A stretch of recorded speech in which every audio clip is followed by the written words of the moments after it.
कौन पाई ओडिशा आज एक अनग्रसर राज्य। स्वाधीनतार 70 वर्ष पर कांग्रेस हेउ कि बीजेपी जी भी केंद्र शासन व्यवस्था को आसी समस्ते ओडिशा को अणदेखा करछंती।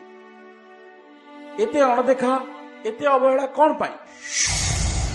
ओडिशार कृषक मुंडझाड़ तुंडरे मारी फसल उत्पादन कर चलछि। तुमे केंद्र सरकार ओडिशा को 4 थर कृषक कर्मण पुरस्कार देइछ, अथच ओडिशार कृषक मानकर दाबी प्रति आखि बुझी देइछ कहीं? चाषीर उत्पादित द्रव्यर प्रकृत मूल्य निर्धारण हेउ नहीं कहीं? कृषक एठी कहीं अभाव बिक्री शिकार? देशर आउ केते चाषी आत्महत्या कला परे तुम आखि खोल? आमे आज जाए दाबी करथुलु, एबे आमे हक छड़ाई नेबु। मिस्टर प्राइम मिनिस्टर, एते मन मानी चलिबो नाही।